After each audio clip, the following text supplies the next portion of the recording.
welcome everyone. I'm here with Patrick Solomon, filmmaker, and Patrick Solomon, among other things, made a movie, Finding Joe, which is all about the hero's journey. And during that movie, you interviewed all sorts of people. I mean, from Deepak Chopra to Tony Hawk to Rahida Jones about their take on the hero's journey. And so, first off, welcome so much. Welcome to Side Hustle Army Podcast. Thank you for joining me. Oh man, thanks for having me. I'm excited. And so first off, so I'm interested on a couple things. One is what got you inspired to do the film and kind of like your journey in that. And so, I mean, maybe to kick it off, it's just a question of what inspired you to do a movie all about the hero's journey? Let's see. The actual inspiration came out of a crisis, right? So I had been a Joseph Campbell fan my whole life. I was introduced to, well, not my whole life, but late teenage years is when those Moyers interviews came out in '87. Mm-hmm. And I was really just immediately hooked, man. Like I couldn't believe where this has been my whole life and the hero's journey. And oh my God, I'm on a hero's journey. This is amazing. So I really kind of geeked out on Campbell for the next few years, right? I just bought all his books and really studied him. And God, he's got really just amazing material, and I just ate it up. And in the background, I was becoming a filmmaker. I was making action sports videos at the time, snowboarding and skateboarding and surfing and all the things that I was into. And I graduated to television commercials at some point. And so here I am having a great career as a TV director. I was doing a bunch of commercials, which was awesome, and making a lot of money. And then I had this midlife crisis. And I was very young to have a midlife crisis, but it was classic. Whatever you imagine a midlife crisis to be, multiply that times like 10, and that was my midlife crisis. It was really horrible and very embarrassing. And then kind of in the middle of that, maybe towards the end of it, I would say, both of my parents passed away, really close together. They died within 3 weeks apart. Wow. And it was really, at that point in time, it was the most tumultuous point of my life. Like I just didn't know which way was up. But I'd always gone back to Campbell's work when I was having a little crisis. And so and in the back of my mind somewhere, I had always wanted to do, because I was a filmmaker, some film. I had no idea how it would play out around Campbell's work. I just didn't know how. So I think out of desperation, I really went, now's the time to make this film that I've been kind of thinking about in the back of my mind. And I didn't have a plan. What you see is not a planned out thing. I didn't script that movie, right? I'll get to that later, but my favorite Campbell quote is, you have to be willing to give up the life that you had planned in order to have the life that's waiting for you. And so my quote is that you have to be able to give up the film that you have planned, have the film that is waiting for you. And that's really what happened. It was just an incredible hero's journey to make that film. It was brutal, and it was really great parts of it, but there was parts that were just like dark and brutal. And I had a lot of those moments to getting this.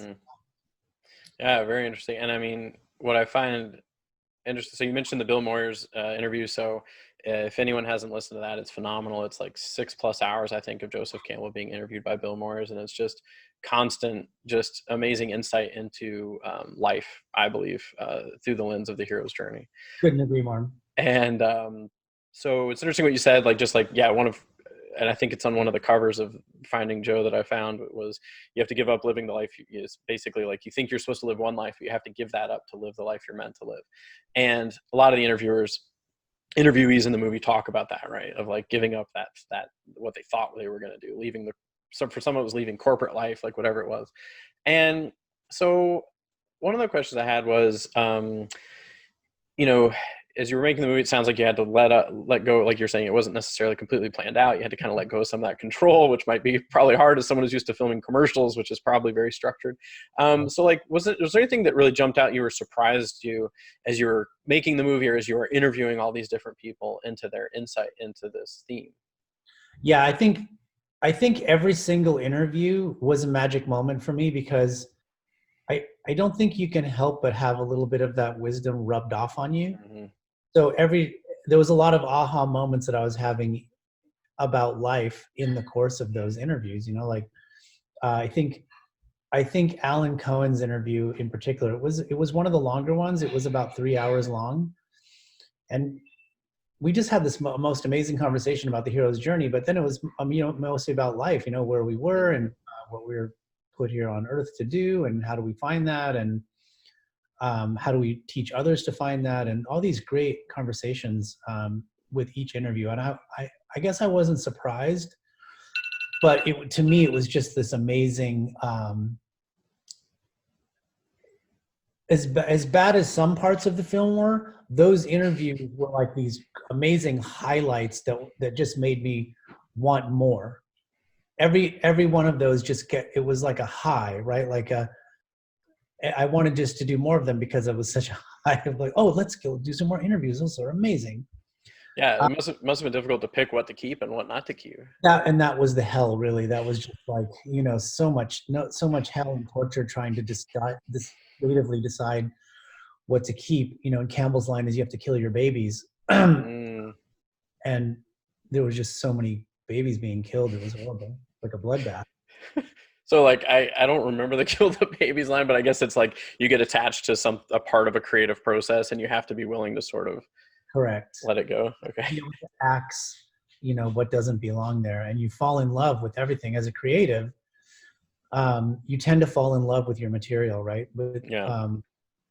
no matter what medium you're working in, whether it's Yeah. music or Well, it's interesting because I went to the New York Film Academy for a year, or I guess 6 months after school, and the thing that I heard was they said editing your own stuff is like your own baby pictures. Like everyone loves their own baby pictures, but like not everyone who looks at your baby pictures is all that impressed by this baby. So you have to have that level, either that separation or have other people help you have that separation. Well, Right? you need both, definitely. If I think creatively, you need both. Yeah, and I mean, I guess I'll dive into a little bit about like so the hero's journey. I mean, just very briefly for anyone who, I mean, most people who are going to see this interview are already familiar with it, but I mean, at the end of the day, just to make sure everyone knows, like, so Joseph Campbell, years ago, I mean, he passed away in the late '80s, so this was way back when he started reading mythology all over the world and all over time and geographically, and he realized there was this theme that he called like the monomyth of like a series of events that happens in every story. And if anyone wants to, like, the classic is like Star Wars follows this perfectly. George Lucas was a student of his. And then like, so one of the big parts of it, the first thing is like the call where someone is called out of their normal sphere, or like calling a call to action, I think, or I can't remember the exact term. It's Call to adventure. call to adventure. There we go. So do you feel like you had a call to adventure somewhere, at some point the muse kind of whispered in your ear and said, you've got to do this? Yeah, it was my crisis, right? And Yeah. this is a great thing to talk about right now, because crisis is often the call to adventure, right? The call to adventure, as we talk about in the film, usually doesn't come with a chorus of angels singing like, "Hey man, it's time to start your forest adventure now. Why don't you pack your things, get ready, you bring a lot of water, get some protein bars." It doesn't work like that.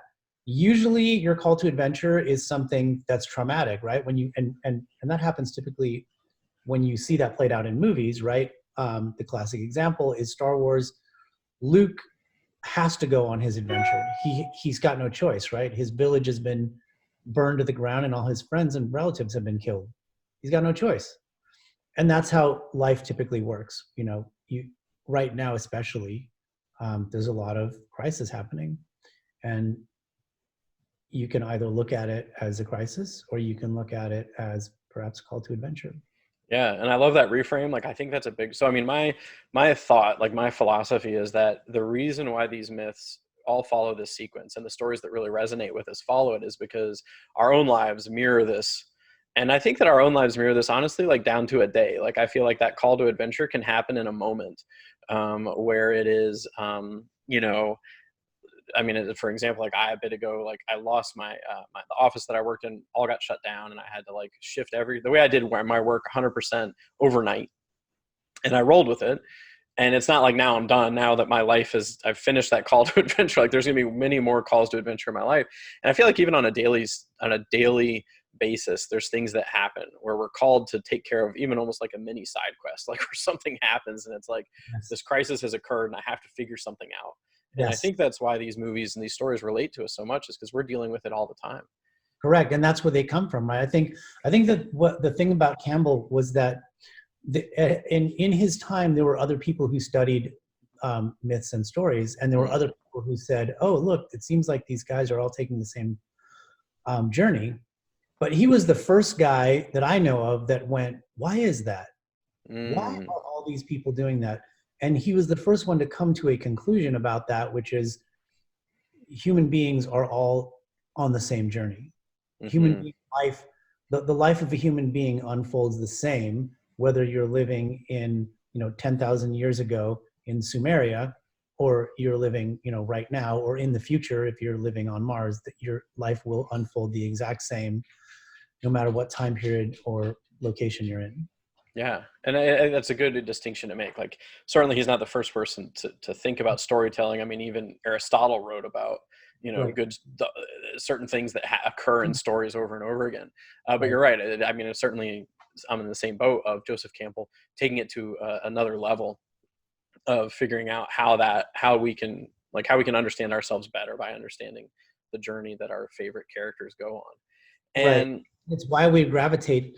The the underlying structure may be the same, but the mask, the costumes, and the characters and the locations change. And yes, that's why we gravitate to those different stories, like the subtleties of those um, mask, costumes, and locations are what make us gravitate towards some stories and make us not, towards other stories. And everybody's different. So each of us is going to gravitate towards different stories depending on our life experience and our location and space and time. yeah, for sure. That's cool. And one of the things that so in your movie, there's different sort of subheadings, and one of them is bliss. And one of Joseph Campbell's philosophies is follow your bliss. And I didn't know this until recently. My dad always told me that growing up. And it was only recently that he's like, well, yeah, I mean, it was inspired by Campbell. That's why I would tell you to follow your bliss. And in the movie, it's great because, I mean, in a couple of different people who are being interviewed talk about that what does it mean to follow your bliss, and like the fear that can occur when someone wants to follow their bliss, and how even the people in one's own environment, out of a sense of protection, might say, don't follow your bliss because it's not the secure path. So what about that, like that theme of bliss did you Yeah. discover? Yeah. I think this is the huge one. And I think this is another great thing about Campbell is that what he decided was that when you sit on your couch, you are not on a hero's journey, although you are human. Mm. Only when you get into the field of action and you're trying to achieve something, um, that's when you're on a hero's journey, right? And so the way he decided, well, the way he decided about bliss and why that's important is because when he was in India, he discovered through some guru that he met that there are three ways to enlightenment, right? Sat, Chit, and Ananda was what they're called: beingness, consciousness, and bliss. Beingness and consciousness are like kind of abstracted for him, and I think for most Westerners, they are very abstract terms. Just to sit and be, or to meditate on the consciousness of the universe. Those are kind of abstract, but bliss is something that occurs and that can occur in the field of action, which is when you are cooking. If you're a cook, you're following your bliss. If you are an entrepreneur and you are developing your business, there's probably nothing that makes you more happy and fills you with joy more than that thing, whatever business you're in. As a filmmaker, my bliss is making films. And so that is the gateway to what he would call enlightenment. To Mm. I just see it as being human, so following your bliss is the equivalent of being on a hero's journey, right? I Yeah, don't think I don't think you can be on a hero's journey with no path to follow. No, right. uh, just sitting around is not being on a hero's journey. Yeah. And it's interesting that that path to enlightenment through bliss. And I think there's so much about discovering one's bliss that I think so many people have no clue even where to start, or like, what does that even look like? And in the interviews, you interviewed a number of people, and one of, I can't remember who it was, but they said you just got to start somewhere. Like, you got to start somewhere, start doing something. Like, ask yourself, oh, it was I can't remember her name, but she said, think about what made you different as a kid, think about what made you not fit in with the in crowd, what you wanted to do that other people weren't very accepting of, what was that thing, and Right. pursue it. Yes, exactly. I think that's a good place to start. So if you're, it depends on where you are on the journey, right? But a great place to start is that thing you kind of go back, especially if you're an adult, and what is the thing that made you special as a kid? What did you get picked on for, right? What like, were you the nerd that got picked on for being nerdy? And maybe your gifts can lie in those seeming traumatic events. Yeah, and another interviewee said, what makes time stand still for you? Like, what can you get absorbed in for hours? And I think that's another good sign. Like, if it's something that you just get so into, and you sort of wake up after hours of this, like, Right. I mean, I think it's a transcendental experience. Like, when I'm in my bliss creating or doing something, and sort of wake up as I'm finishing it, to me, it's a phenomenal experience. I couldn't agree more. And it could be the little things. Especially when you're just starting out, or if these are new ideas and you're just trying to explore these things, I wouldn't take even the littlest things can be important, right? So if it's something as small as cooking, for instance, in your mind, you might be saying, well, that's kind of trivial and I can't make any money doing that, or it doesn't really matter, right? All you're trying to do is get to that feeling of bliss. And from there, things will unfold. Yeah, like Joseph Campbell said, what is it? Doors will open where once there was only a wall, or something like that. Exactly. Yeah. So that's the beauty of it, right? Some magical things start to happen Yeah. when you let go of that life that you had planned. And it's interesting because, like, so growing up, my dad would say, follow your bliss. My parents were both very supportive of, I think that their parents were a little bit more heavy handed of, you need to do one of these three things with your life, sort of Right. thing. And my parents said, we're not going to do that to you. You follow your bliss. And it's funny though, because at different points in my life, I was like, I just wish they had told me what to do because like, figuring it out is hard. I'm like, I wish they just told me be a lawyer, because then I could have just been a lawyer and that would have solved all, like, but I mean, I'm grateful because now, like, I mean, I've done all sorts of things in my life and continue to do so. And not that someone can't do that. If they have ended up going down a path, you can always follow your bliss either through your profession or in other ways. But, is there an element of, I mean, why is it that people, I guess I would say, like, it sounds a little bit too simple to say follow your bliss to a lot of people. I would say, like, I yeah, think sure, I'd love to follow my bliss. and this is what got me not in trouble, but when I did the Q&As after the film, there was always somebody who would stand up and say, hey man, I'd love to follow my bliss, but I need to make money. And so, and that was always flustering to me, because I guess I had always been so focused on following my bliss and not really too worried about making the money. And also there's the saying that when you follow your bliss, the money shows up. But I think you have to be careful there, because there is a component of, I want to say reality for some people, right? So if you are in a place in your life where you have kids, you have a mortgage, you have a wife, and you wake up one day and you're like, oh man, this is not what I want to have for my life. There's nothing stopping you. You could just say very easily, you know what, I'm going to walk away from this and I'm going to go be a painter or whatever it is you thought you were meant to do. But you also want to recognize the difficulty of that. Like, yeah, you could do it. Nothing is stopping you. There are no actual handcuffs on you other than the ones you put on yourself. But man, what a big fallout that would be to, like, be leaving your life to go start something else. So it's a difficult proposition. It really depends on where you are in your life. Just because it's difficult, though, doesn't mean you shouldn't pursue it. I think what's more difficult is just waking up and saying, oh man, I really wanted to start this business, but I never did. Now I can't. It's too late because I have kids and I have a mortgage to pay. what if you just never acted on that and you got to the end of your life and you look back and you went, oh man, I really wish I would have done that. It would be too late, right? Yeah.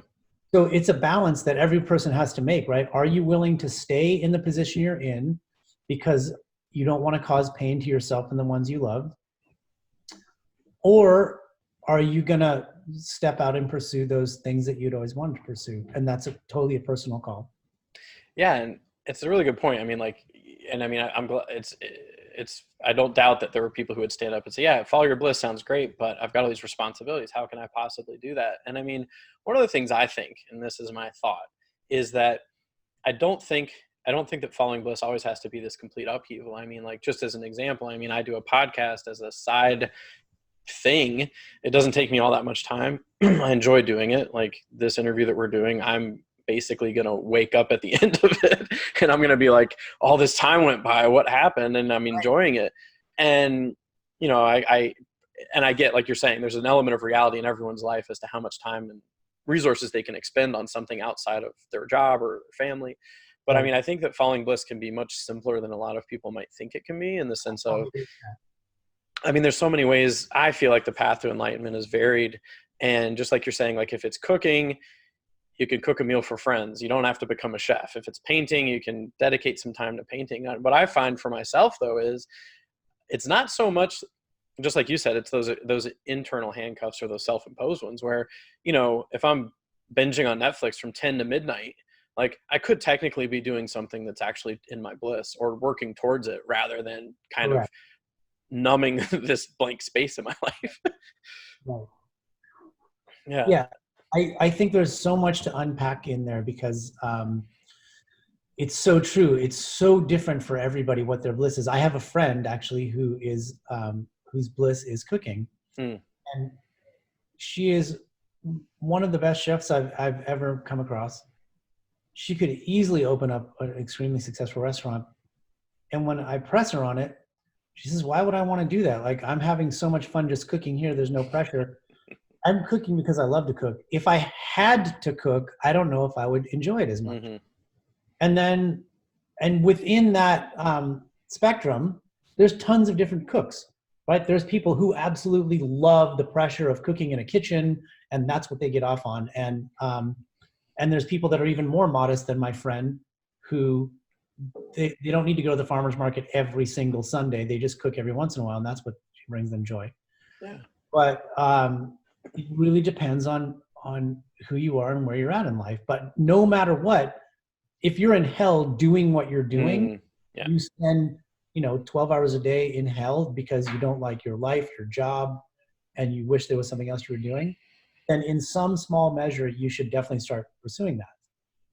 Absolutely. And you just don't know where to lead. I mean, so many people, that's where they ended up. And I mean, I think one of the next sub themes, or one of the other themes in the movie, is fear, and where fear lies. And my sense is that, and there's a part of the movie that talks about this, where the dragons in the stories mimic the dragons in our own lives. And the dragons in our own lives are fear and resistance, fear of failure, imposter syndrome. Like that's my sense, is like all these dragons rear their heads in different ways at any given moment of the day.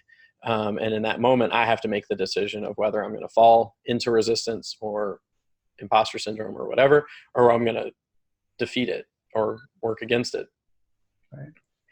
And so about when it comes to fear, I mean, what do you feel like, what is, I mean, is there something we can do about that fear? And like, how do we slay that dragon if we can in the It's like, moment see that? that's another one, right? Because you have to work up.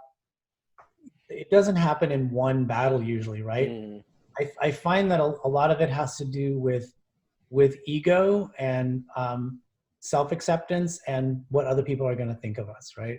Usually the big fear is, what are people going to think if I quit my job and I start this business? And what are people going to think of me if I become successful? And I think our fear of judgment, to me, is kind of the biggest one. mm, And it's really a tough one. You have to just, I don't know, build up some skin or have small battles in that way and gradually do it. If you do it all at once, usually you just get slayed. mm-hmm. So, Yeah, and I think there's an element of that, which is also the thought that you're going to slay it once and be done, is also Like the idea that, oh, I did that thing to overcome fear of judgment, and Right. it's like I'm not probably never going to stop feeling fear of judgment. It's just, what do I do when I feel it? Do I Exactly. stop or do I keep going? Yeah. Yeah. That's another tough one. I think it's very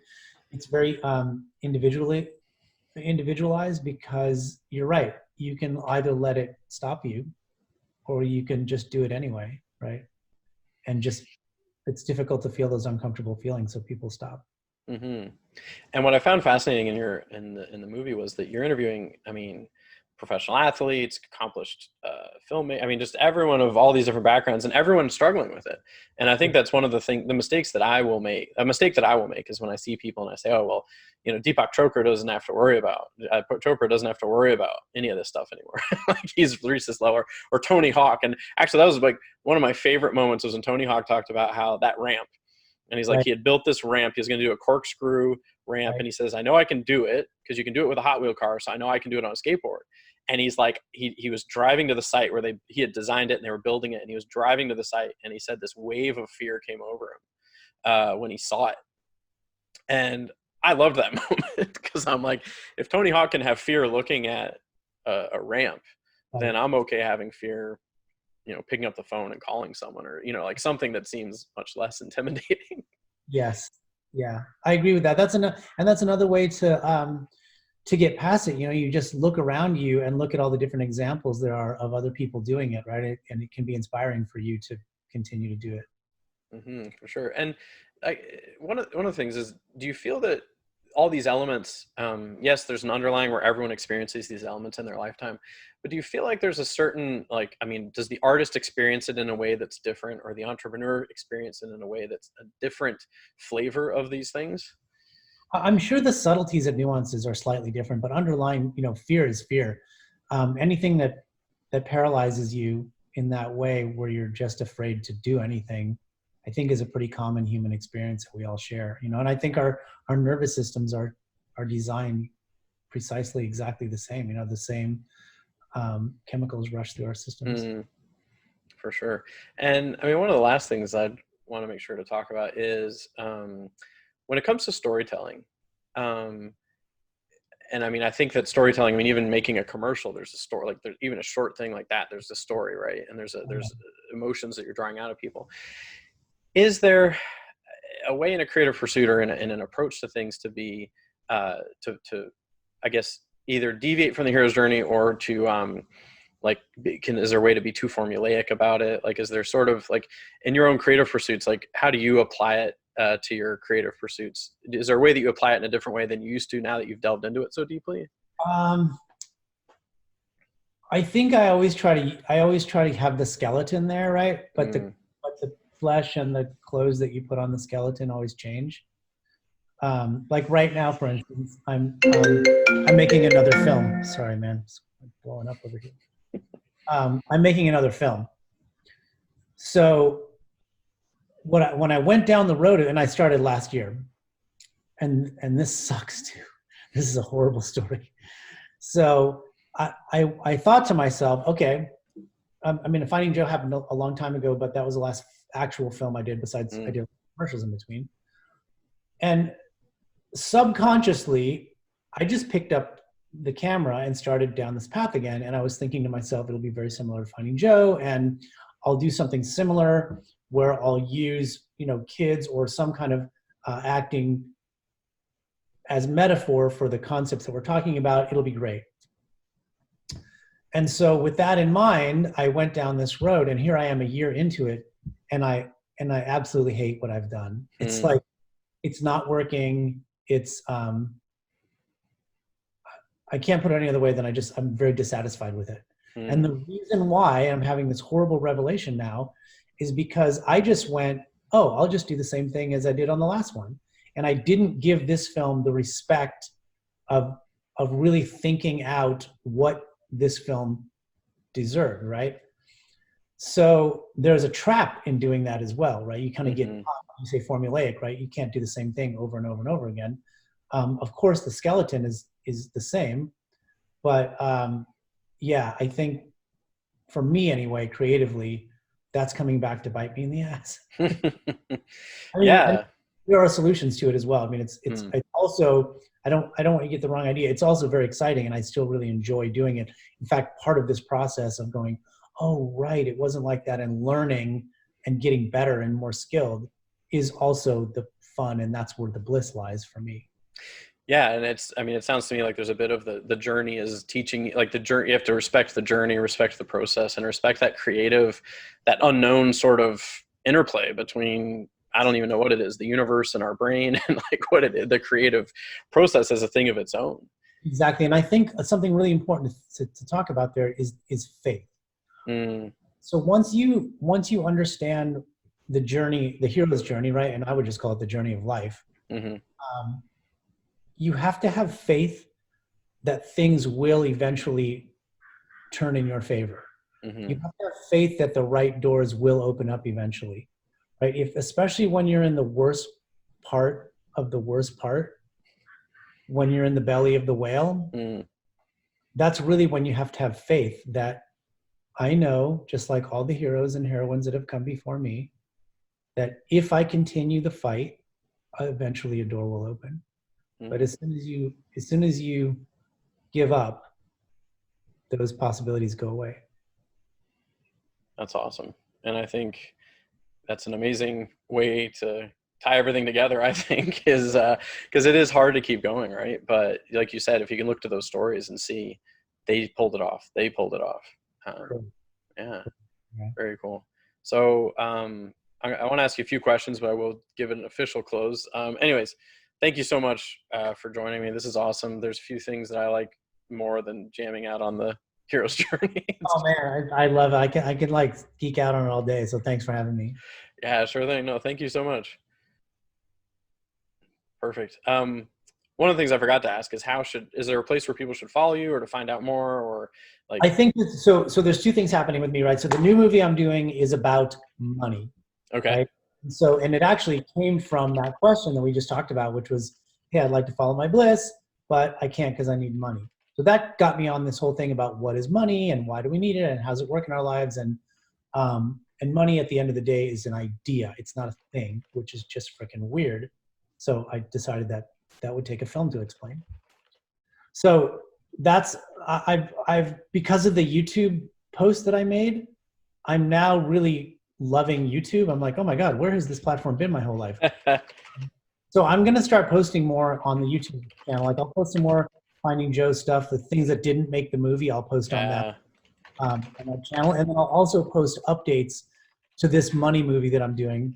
Um, and yeah, I think YouTube and Facebook are great places. Okay, YouTube and Facebook, awesome. So I'll definitely put, subscribe to the channel.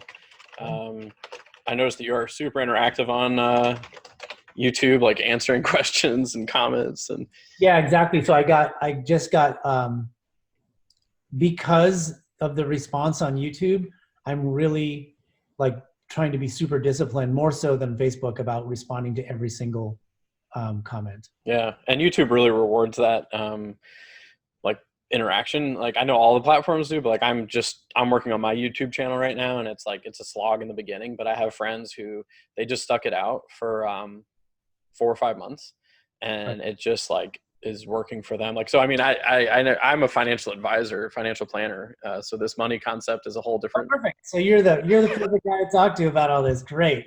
because I think that I mean like so I've so I've taken the hero's journey and I've applied. So a year and a change ago, I wrote a journal, a productivity journal that I was creating based on the things I was doing every day to keep on track for my big goals, and it's called the Squirrel Journal.